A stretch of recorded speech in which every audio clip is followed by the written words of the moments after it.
Le 23 juin, les Britanniques voteront ou non pour la sortie du Royaume-Uni de l'Union Européenne. C'est ce que l'on appelle le Brexit, contraction de Britain et Exit. Ce vote, c'est une promesse de campagne du conservateur David Cameron, l'actuel Premier ministre. Mais comment fonctionne ce vote? Qui est pour? Qui est contre? Quels sont les arguments de chacun et quel est l'enjeu? C'est ce que l'on va essayer de voir aujourd'hui. D'accord, faisons comme ça. La campagne a débuté la semaine dernière, le 15 avril, et deux camps officiels ont été désignés. Celui en faveur du maintien dans l'Union Européenne s'appelle The In Campaign, alors que celui au contraire, qui est pro-Brexit, se nomme Vote Leave. Les deux camps ont jusqu'au 23 juin pour convaincre la population qui a le droit de vote, à savoir la population du Royaume-Uni, mais aussi de l'Irlande et des pays du Commonwealth. Commençons donc par voir ce qui se dit du côté de ceux en faveur du Brexit, mené notamment par UKIP, le parti eurosceptique de Nigel Farage, ou encore une partie des conservateurs, notamment le maire de Londres, Boris Johnson. D'abord, pour eux, l'Union Européenne est synonyme de coûts exorbitants. C'est vrai, pour faire partie de l'Union Européenne, le Royaume-Uni paie beaucoup, aux alentours de 10 milliards de livres par an, soit environ 13 milliards d'euros. Cet argent qui va au budget européen ne bénéficie pas vraiment au Royaume-Uni puisqu'il paie plus qu'il ne reçoit, un peu comme la France ou l'Allemagne.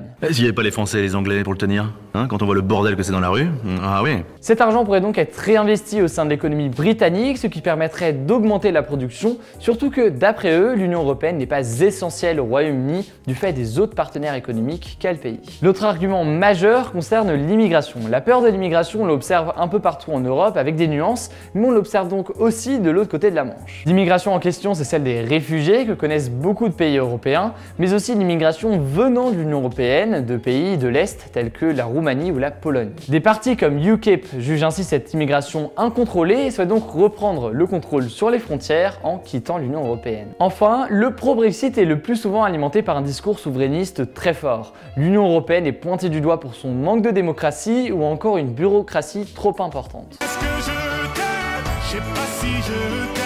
Il faut savoir que l'histoire du Royaume-Uni et de l'Union Européenne n'a pas toujours été très simple. De Gaulle était opposé à leur présence au sein de la communauté européenne dans les années 60, Thatcher militait déjà dans les années 70 pour leur départ, bref, ça n'a pas toujours été qu'une histoire d'amour. Alors maintenant, on va essayer de comprendre le point de vue de ceux qui sont pour le maintien du Royaume-Uni dans l'Union Européenne. Ils sont menés notamment par David Cameron, par une partie des conservateurs, des entrepreneurs du monde de la finance, mais aussi par le Parti travailliste et son chef, David Corbyn. On va donc commencer par l'aspect économique. Pour eux, quitter l'Union Européenne, c'est abandonner de nombreux avantages. L'Union Européenne, c'est ainsi le premier partenaire économique du pays et un Brexit signifierait donc notamment le retour des droits de douane et donc en conséquence une baisse des échanges. Les milliards d'euros qui vont au budget européen seraient donc selon eux le prix à payer pour participer à cette zone de libre-échange. Concernant l'immigration, il y a d'abord ceux qui pensent que c'est une réelle chance pour le pays. Ainsi, l'immigration peut être synonyme de rentrée d'argent par le biais des impôts notamment. Une étude du Centre pour la recherche et l'analyse des migrations indique ainsi que les migrants venant de l'Union Européenne rapportent 34% plus qu'ils ne coûtent au Royaume-Uni. Et pour la question des réfugiés, l'Union Européenne est synonyme selon eux d'aide au contrôle. Ainsi pour le moment, les migrants souhaitant aller au Royaume-Uni ne sont pas pris en charge de l'autre côté de la Manche, mais à Calais depuis les accords du Touquet de 2003.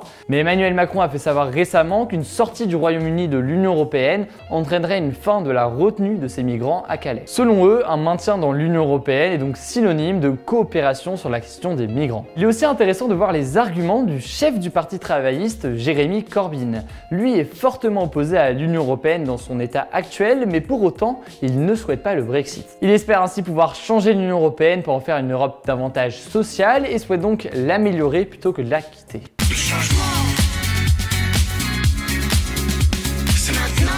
Dans tout ce débat, David Cameron joue un rôle essentiel. J'aime me battre. En février, il se rendait à Bruxelles pour négocier un compromis avec l'Europe, compromis suffisant selon lui pour voter un maintien du Royaume-Uni, avec un texte qui donne selon Cameron un statut spécial au Royaume-Uni dans l'Union Européenne. Mais David Cameron se retrouve aussi fragilisé avec le scandale des Panama Papers. Panama Papers. Panama Papers. Panama Papers. L'impact sur les intentions de vote se ressent puisqu'aujourd'hui des sondages annoncent un vote à quasiment 50-50.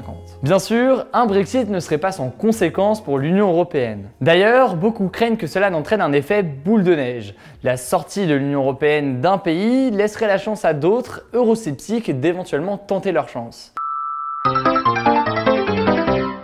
J'espère que cette vidéo vous aura plu. Si vous voulez en savoir plus sur les arguments de chacun, vous retrouvez dans la description un certain nombre d'articles que j'ai sélectionnés pour vous. Pensez à vous abonner si ce n'est pas le cas, à laisser un petit pouce vert, à la partager si elle peut intéresser vos amis et on se dit à très vite.